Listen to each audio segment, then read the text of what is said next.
पूर्व परिचित वो बैठे रहे। हम 3 ही लोग थे।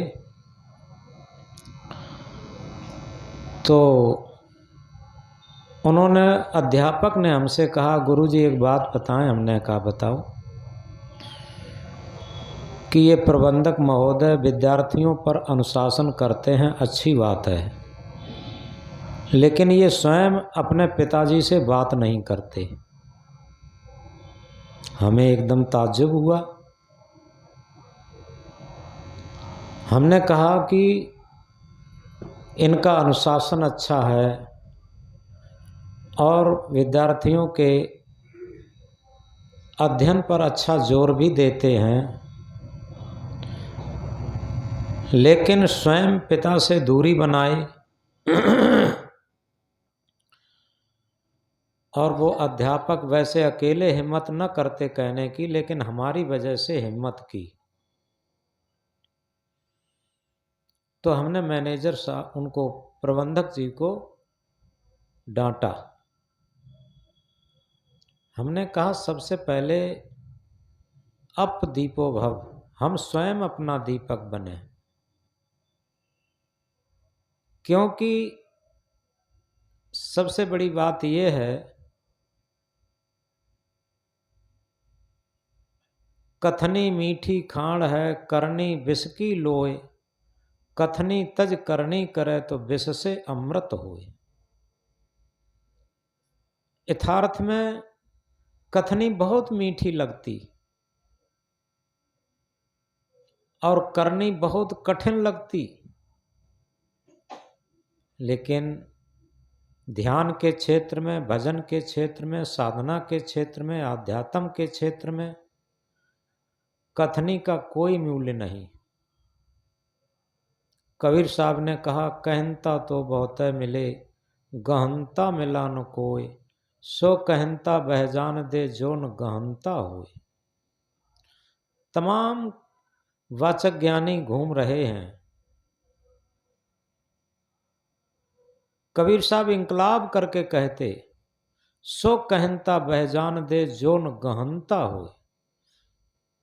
उस कहनता को बह जाने दे, निकल जाने दे, उससे कोई सरोकार नहीं जो ग्रहण न करता हो। तो सबसे बड़ी बात यह है कि ये ध्यान की पराकाष्ठा थी राम की, जो सुबह उठकर के माता पिता और गुरु को प्रणाम करते थे, नतमस्तक होते थे। और ये कहाँ, वशिष्ठ जी के गुरुकुल में सीखी थी।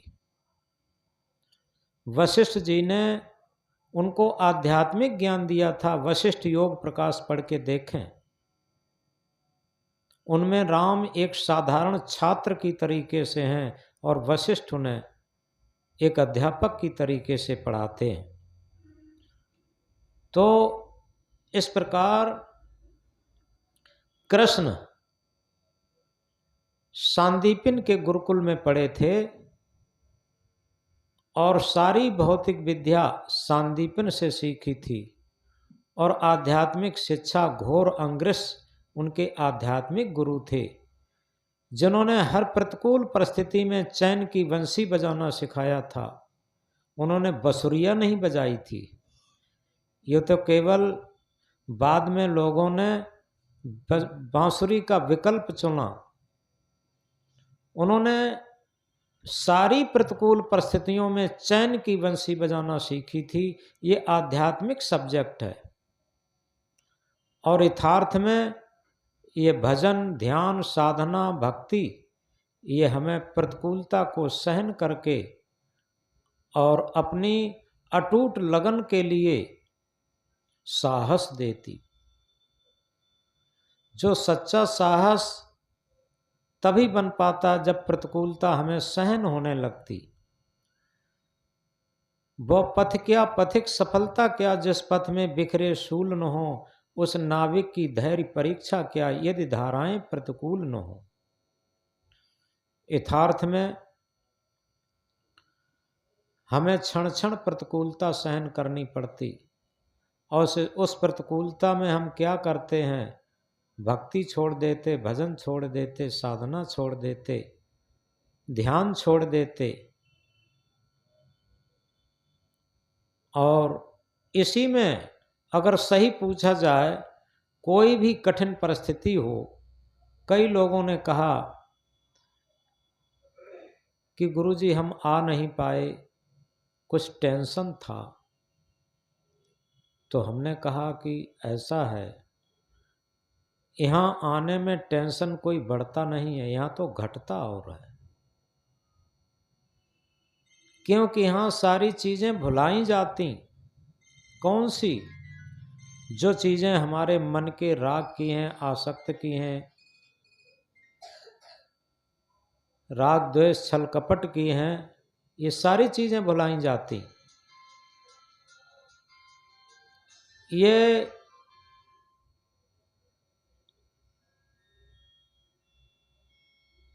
भूलने का केंद्र है। जो ध्यान होता है वो भूलने के लिए होता। क्या भूलने के लिए? जो मन की आदतें थीं, मन की गुलामी थी, वो सब भुलाने के लिए। और तभी बड़ी सरल भाषा में कह देते हैं,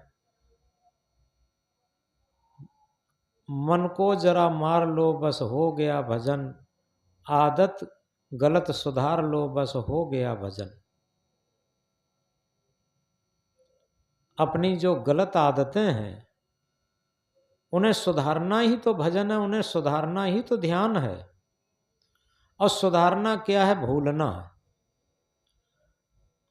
और जब भूलेंगे तो उसकी जगह पर कोई चीज हमें स्मृति में आएगी। और वो चीज स्मृति में क्या है? सबसे बड़ी चीज ये है कि सत्य आत्मा की विस्मृति ही सांसारिकता है, बंधन है। और सत्य आत्मा की स्मृति ही सारी वासनाएं, सारे बंधन, सारे दुर्गुणों को भुलाने की, गलत आदत छोड़ने की एक सच्चा सूत्र है। जिस क्षण हम सत्य आत्मा के तल पर पूर्ण जागृत होंगे तो मन की सारी आदतें गायब होंगी, सब विस्मृत हो जाएंगी। और जब ध्यान द्वारा कुछ देर के लिए हम जब आत्म स्थिति में स्थित होकर के हमारी श्वासें चलेंगी, हमारे जीवन के अमृत क्षण व्यतीत होंगे, तो मन के सारे कुसंस्कारों की गांठें खुलना शुरू हो जाती। ये अपने आप और सहज है। लेकिन है तभी जब हमारे जीवन में सहजता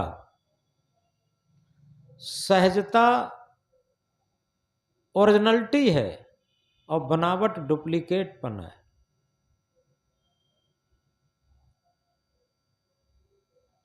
छोटे बचपन में, अब तो खैर स्मार्ट जमाना है, पहले थोड़ा हम घूम के देखें तो छोटे छोटे बच्चे पहले घर बनाते थे मिट्टी का, धूल का घर बनाते थे। और कुछ गीली मिट्टी, गीली बालू ला करके लड्डू बनाते थे और पत्तों की पूड़ियाँ बनाते थे और खूब लड्डू पूड़ी पंगत करते थे। ऐसे ही कुछ बच्चे घर घर खेल रहे थे और लड्डू पूड़ी, भाई मिट्टी के लड्डू और पत्तों की पूड़ियाँ बना करके पंगत खूब कर रहे थे। लड्डू साहब पूड़ी साहब, लड्डू साहब पूड़ी साहब।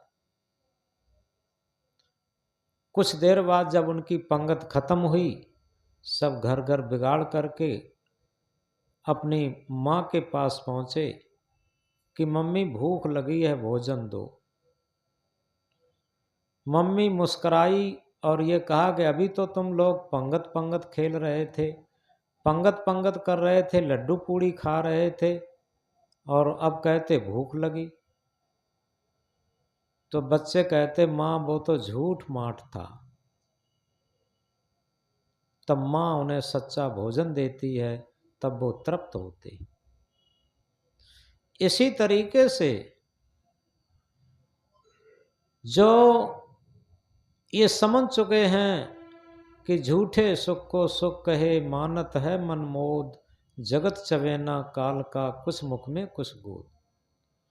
ये सारा बच्चों जैसा खेल है और कुछ नहीं। थोड़ी देर में सब लिप्पा हो जाता। आप लोगों को ताज्जुब होता, कहाँ लिप्पा हो जाता। लेकिन लिप्पा ऐसे नहीं, मानसिकता में। जब बुढ़ापा आता है तो बच्चे लोग क्या कहते, लड़के और बहुएं क्या कहते, तुमने अपने जीवन में क्या किया। तब लगता है कि हाँ, हमारा करा कराया सब लिप्पा हो गया। तो इस तरीके से यथार्थ में हमारे जीवन में सच्ची हार तब मालूम पड़ती है जब मेरे सामने ये प्रतिकूलता आती है। पहले तो गुदगुदी लगती है और उसी गुदगुदी की वो प्रतिकूलता रिजल्ट रूप में आ जाती है कि आपने किया ही क्या। तब लगता है कि वास्तव में हम जीवन से हार गए। तो इस प्रकार जब ऐसा साधक जिसे लगने लगता कि वास्तव में यह संसार स्वार्थ का साथी, इसमें नहीं अपना, अपनी शरण लगाओ साहेब, संसार है ये सपना।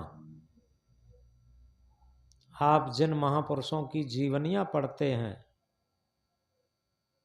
उन्होंने यही निर्देशन दिया, और वो ऐसे नहीं दिया स्वयं प्रयोग करके।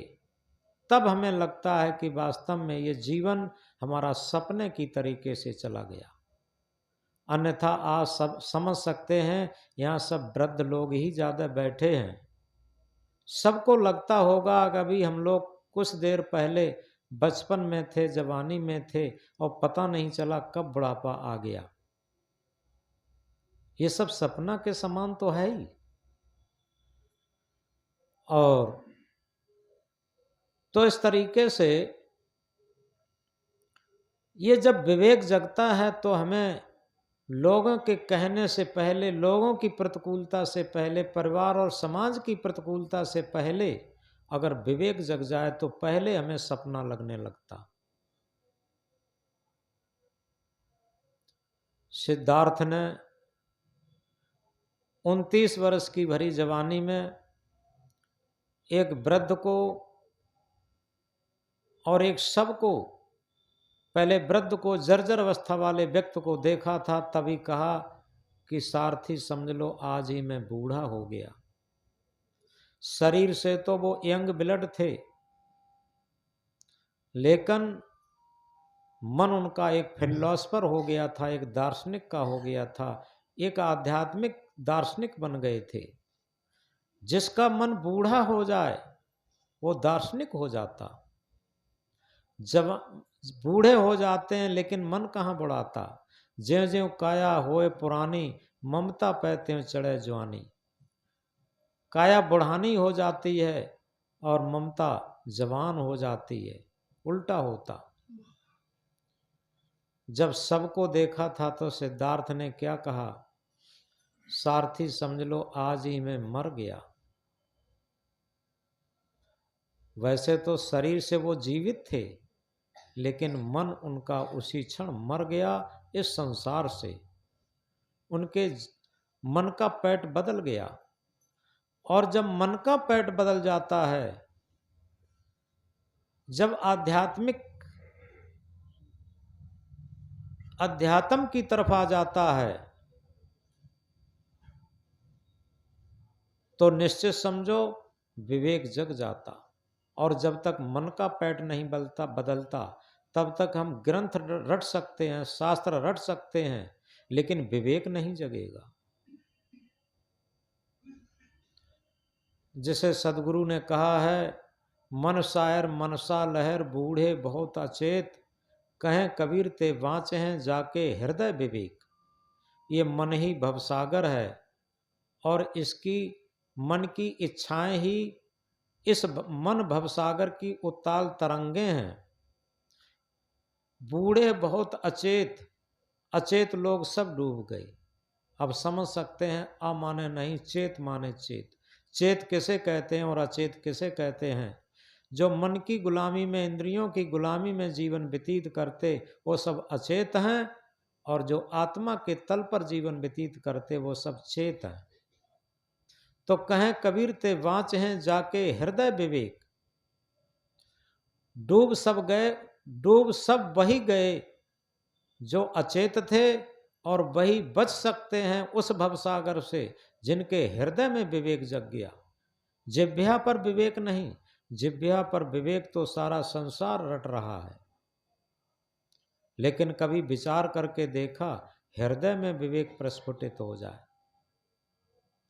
जिस क्षण हृदय में विवेक जगता है तो ऐसा नहीं साधारण से साधारण लोगों के अंदर विवेक जगता। एक माता जी की बात कहते हैं, एक घर में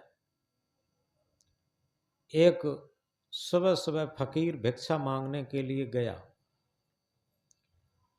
अंदर से उन माता जी ने आवाज लगाई कि भाई साधु जी, थोड़ी देर रुके रहना, अभी हम आपकी भिक्षा लिए आते हैं, हम एक देवी की सेवा कर रहे। तो साधु वहीं बाहर बैठ गए इंतजार में। 5 मिनट के बाद वो भिक्षा लेकर के माता जी निकली, और जब साधु जी को भिक्षा दी, साधु के मन में एक शंका थी। उन्होंने कहा कि माता जी, एक बात पूछना चाहते हैं, आप कौन सी देवी की पूजा कर रही थी? तो उन माता जी ने कहा कि साधु जी, हम उस देवी की पूजा कर रही थी जिस देवी से मेरे सुहाग का जन्म हुआ। ये विवेक की बात है, ये किसी पोथी पत्रा की बात नहीं है, ये रटे हुए ज्ञान की बात नहीं है, ये विवेक की बात है। जब हमारे अंदर विवेक जगता है तो हमारे अंदर से स्वार्थ खत्म होता और निस्वार्थ भावना जगती। तो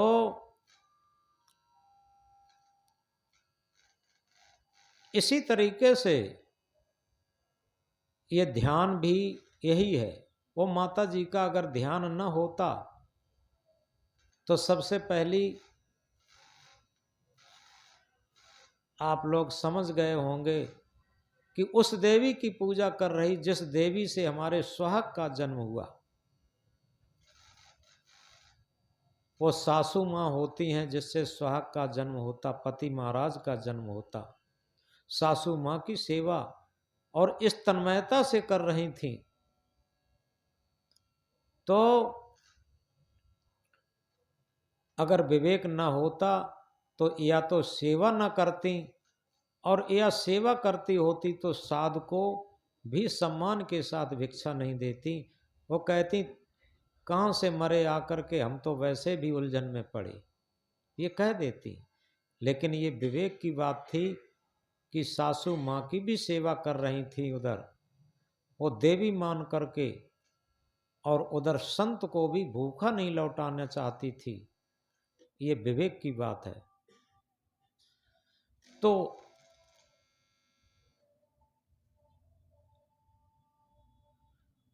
इसी तरीके से अगर वास्तव में हम भजन में, ध्यान में, साधना में उतरना चाहते हैं तो इस बात को गहराई से समझें, अपने मन का हमें पैठ बदलना पड़ेगा। कभी देखा होगा पैटमैन को, ट्रेनें जलती हैं, ट्रेन पूरब से पश्चिम को जा रही है और पैटमैन ने पैट बदला, वो तुरंत, बड़े बड़े जंक्शन देखिए, वहाँ पैट बदलते ही वो पश्चिम से तुरंत दक्षिण जाने लगती या उत्तर जाने लगती। पैठ बदल देते। इसी तरीके से हमने अपने मन का कभी पैठ बदला? पैठ बदल जाता है एक छोटी सी बात कहकर के बात बंद करके और ध्यान में उतरेंगे, देखो कैसे पैठ बदलता। एक व्यक्ति था, उसका कोई बिजनेस व्यापार अपने साले के साथ चल रहा था। धीरे धीरे उस व्यापार में कुछ घाटा भी आया और कुछ मन में फर्क भी पड़ा और वो व्यापार बंद हो गया। व्यापार बंद होने पर हिसाब किताब एक दूसरे को मांग रहे थे। तो एक दिन वो व्यक्ति अपने घर में बैठा हिसाब किताब रजिस्टर में जोड़ रहा था और उसकी पत्नी कहीं बाहर गई थी। तो पत्नी बाहर गई थी, छोटा बच्चा था उसके पास। तब तक किसी ने फाटक पर खटखट की आवाज की। जब खटखट की आवाज हुई तो उस व्यक्ति ने अपने बेटे से कहा, छोटा बेटा था, 5 वर्ष का होगा, उससे कहा, जाओ बेटे, कोई गेट पर है, उससे कह दो पापा जी घर पे नहीं है। वो छोटा बेटा जाता है, गेट खोला तो बाहर देखता क्या है, एकदम मामा जी कहने लगा। यानी उन्हीं का साला था, उसके पापा का। तो मामा जी कहने लगा, उसने कहा, क्या तुम्हारे पिताजी घर पर हैं? तो उसने कहा, पापा जी कहे हैं कि जाओ कह दो पापा जी घर पर नहीं है। उस छोटे बेटे ने कहा कि जाओ, पापा जी ने कहा है कि जाओ कह दो कि पापा जी घर पर नहीं हैं। अब उनके साले साहब ने समझ लिया कि बहनोई साहब मिलना नहीं चाहते हैं, इसीलिए उन्होंने मना करवाया है। वो वहाँ से चला गया और जब बच्चा पास में आया तो उस व्यक्ति ने बच्चे को चांटा दिया और ये कहा, बेवकूफ, तूने ये क्यों कह दिया? तो बेटा रोता है बड़े बड़े आंसुओं से और कहता है, क्या पापा जी मैं झूठ बोला? उसके बहुत बड़े बड़े आंसू निकल रहे हैं और हृदय से रो रहा है, दुखी हो रहा है और बार बार कहता है कि पापा जी क्या मैं झूठ बोला? उसके आंसू देख करके, उसकी सत्यता को देख करके, उसकी जो सहजता थी उसको देख करके, बिल्कुल सहजता में उसने जवाब दिया। उसको देख करके उस व्यक्ति के मन का पैठ बदल गया। उसने एकदम छाती से उठा के लगा लिया, उसका अहंकार पिघल गया और कहा कि बेटा, मैं गलती कर रहा था, तुझसे झूठ बुलवा रहा था और तू सत्य ही बोल रहा था। आज से मैं संकल्प लेता हूं कभी झूठ नहीं बोलूंगा। देखो उसके मन का पैठ बदल गया। ये ध्यान की विधा है। ये मत सोचें छोटी छोटी घटनाएं हमारे मन के पैठ को बदल देती।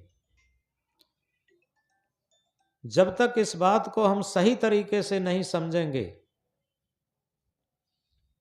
हमें क्या लगता है कि अरे ये तो छोटी चीजें हैं, हम जरा जरा सी बात में इधर की उधर करते रहते हैं, झूठ छल कपट करते रहते हैं और बाहर बड़ी ज्ञान की बातें करते रहते हैं। ये सब गलत है। छोटी छोटी बातों पर भी हम ध्यान दें, क्योंकि धन बहुत छोटी चीज है, मकान महल बहुत छोटी चीज है। आत्मा के तल पर जीवन की जो सांसें, जीवन के जो क्षण हैं, वो बहुत ऊंची चीज है। इसलिए हम इस बात को समझें कि जब तक हमारे मन का पैठ नहीं बदलेगा, तब तक हम आध्यात्म क्षेत्र में आगे नहीं बढ़ सकते, धन में आगे बढ़ सकते, पद में आगे बढ़ सकते, ये तो सब हो सकता, लेकिन आध्यात्मिक क्षेत्र हमारा 0/0 रहेगा। इसलिए हम लोग इस भूलने के केंद्र पर आए हैं। ध्यान एक भूलने का केंद्र है। एक बात हमें याद आई, पहले जब होली होती थी ये बचपन में मैंने देखा था, विद्यार्थी जीवन में जब हम छोटे थे तो पूरे गांव के लोग इकट्ठे किए जाते थे और जो बड़े बूढ़े टाइप के लोग होते थे जिन पर समाज की कुछ जिम्मेदारी होती थी, मालिक मुखिया कहे जाते थे, वो देखते थे एक एक करके। जनसंख्या कम थी, लोग देखते थे कि अमुक व्यक्ति क्यों नहीं आया। तो लोग बताते थे कि अमुक व्यक्ति इसलिए नहीं आया कि अमुक से उसकी कुछ झगड़ा हो गया था। तो दोनों को बुलाते थे और दोनों को समझा बुझा करके और गले लगा देते थे। ये क्या था? पिछली बातों को भूल जाना, ये ध्यान था। इसे समझें। तो इस तरीके से हम यदि पिछले हमारे मन के जो संस्कार हैं,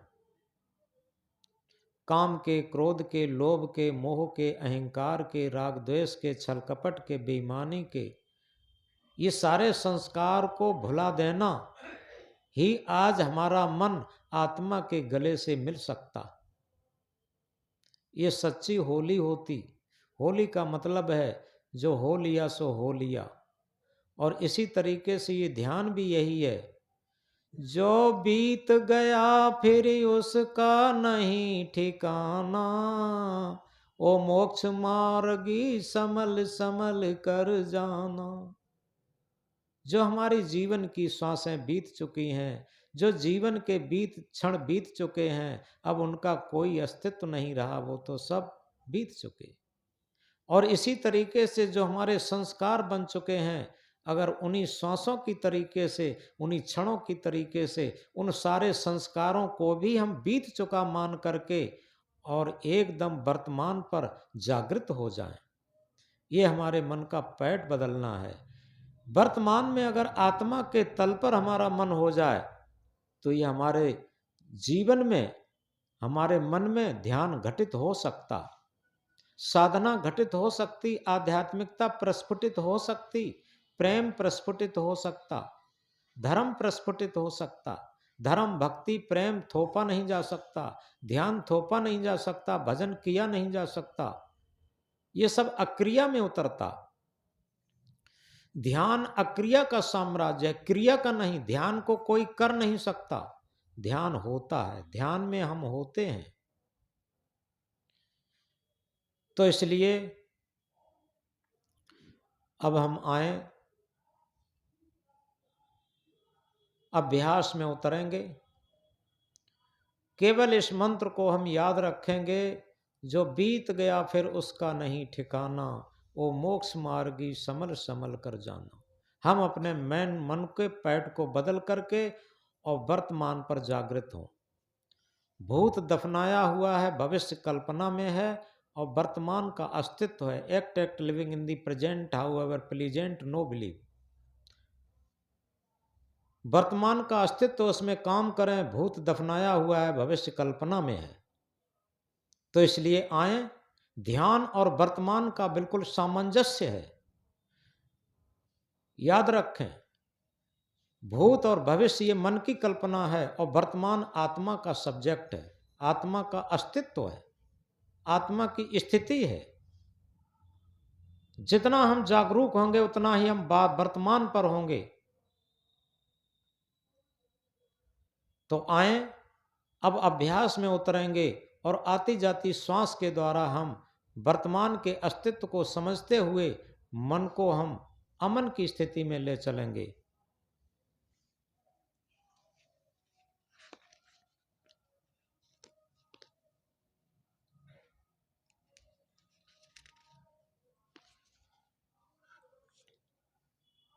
शरीर को जब जानते हैं क्षणभंगुर है, लेकिन ये जानना जनश्रुत है। यही जब प्रज्ञा श्रुत हो जाए, विवेक संपन्न हो जाए, हमारी सुरत सुमन की सुगंधी हो जाए, वहां पर स्थूल श्वास से साधना आरंभ होकर सूक्ष्म श्वास, अति सूक्ष्म श्वास से सूक्ष्मतम होते हुए हम सत्य तक पहुंच जाते हैं,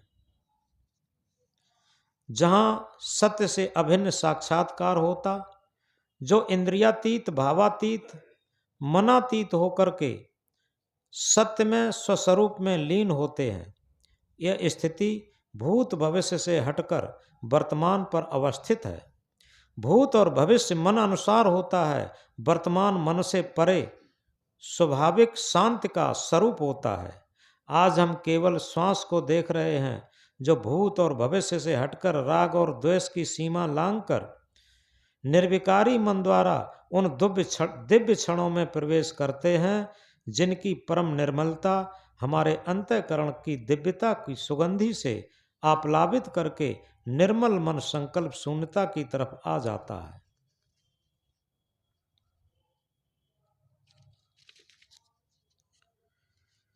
मेरा मन निर्मल भया जैसे गंगा नीर, पीछे पीछे हर फिरें कहत कबीर कबीर। मन की निर्मलता में ज्ञान वैराग्य का साम्राज्य आ विराजता है। हर कहते हैं ज्ञान को, जो आगे पीछे दाएं बाएं चारों तरफ ज्ञान स्वरूप स्थिति में जीवन का क्रम आ जाता है, जो सच्चा सहज ध्यान है, जिसमें सब कुछ सहज होकर के भौतिक क्षेत्र का सब कुछ असहज हो जाता। प्रिय वियोग, अप्रिय संयोग, क्षण क्षण बदलते शरीर को कैसे स्थायी रखा जा सकता? ये सब असहज है। मिलन वियोग की आंतरिक पीड़ा, राग द्वेष और मोह की कसक से अंतर्दाह की असहजता विकारी मन का परिचायक है। संप्रदायों द्वारा थोपे हुए मतांतर भेदभाव, मंत्र जंत्र टोना टुटका, नाद बिंद प्रकाश, ये सब थोपे हुए असहज हैं। जहाँ निर्मल मन द्वारा ज्ञान की स्वाभाविकता भरी तल्लीनता की शांति शाश्वत सहज है, जहाँ सब कुछ थोपा हुआ खत्म होकर आ गई केवल ज्ञान स्वरूप चेतना की असीम शांति। जब दृष्टि निर्मल भई मिटा मनह संताप, अंतर्मुख वृत्ति हुई मिला आप में आप। निर्मल धारा ज्ञान की निकली जब दिल स्रोत, अंग अंग सब भीग गया प्रेम से ओता प्रोत।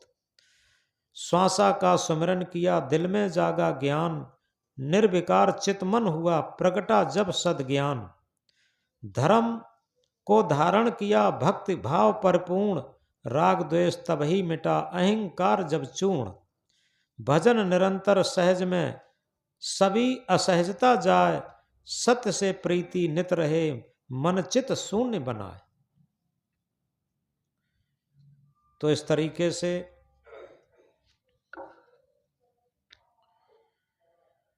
जो बातें अभी हमने बताई थी, उसी के संदर्भ में ये बात बताई कि जब आती जाती श्वास हम देखते हैं तो हम भूत और भविष्य से हटकर के वर्तमान के अस्तित्व को समझ पाते हैं। जब तक हम आती जाती श्वास को नहीं देखेंगे, क्योंकि मन का आयाम है भूत और भविष्य।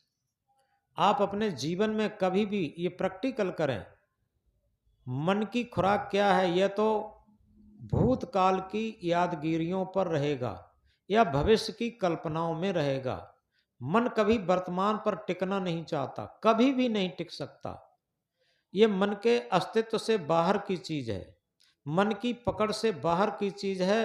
मन की पकड़ है या तो भूतकाल पर रहेगा या भविष्य काल पर रहेगा। दो काल ये मन की पकड़ है, और वर्तमान की पकड़ ये आत्मा की पकड़ है, स्व की पकड़ है, सत्य की पकड़ है। इस बात को गहराई से समझें। और ये कब आएगा वर्तमान का अस्तित्व समझ में?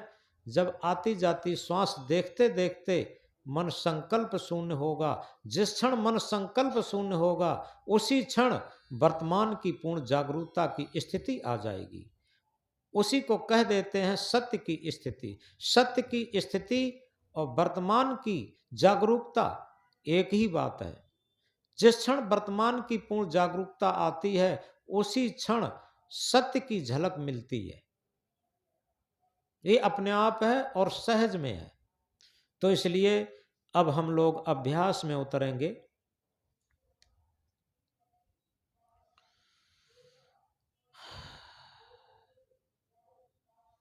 सहज आसन से बैठ करके आंख को बंद करके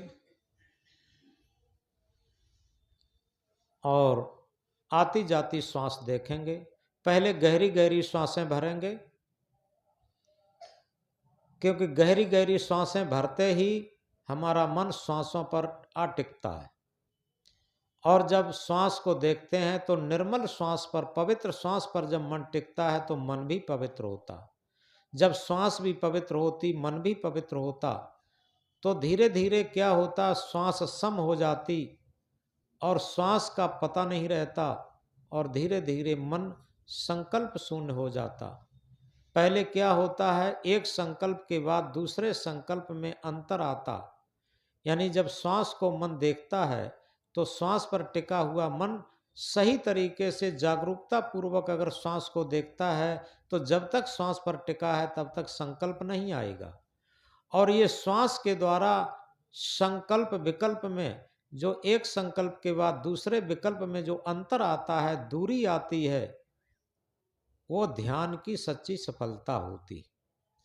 तो इस तरीके से आती जाती श्वास देखें, ये नाभि से उठती है और जाकर के मस्तिष्क में त्रिकुटी में टकराती हुई नासिका के अग्रभाग को छूकर निकलती है। इस पूरी श्वास को हम देखें सही तरीके से तो हमारी श्वास उतनी देर तक, हमारी श्वास पर उतनी देर तक मन टिका रहेगा और जितनी देर तक श्वास पर मन टिकेगा उसमें कोई विचार नहीं उठेंगे। और ये विचारों का न उठना, क्योंकि पहले मन को कोई आधार चाहिए, तो ये श्वास एक पवित्रतम आधार है, सहज आधार है, जीवन का थ्योरिकल सत्य आधार है। और इस आधार पर जब मन टिकेगा तब मन के विचार कम होंगे, देर देर में विचार उठेंगे। इस अभ्यास को अनवरतम चलाए रखें, तब अगला सूत्र आएगा। तो इस तरीके से अब हम आती जाती श्वास देखें, श्वास आ रही है, श्वास जा रही है, और पहले लंबी लंबी श्वासें लें, इसके बाद धीरे धीरे कम हो जाएंगी। और जब भी मन ज़्यादा संकल्प उठाए तो फिर गहरी गहरी श्वासें भरना शुरू कर दें। इस तरीके से हम आती जाती श्वास देखें।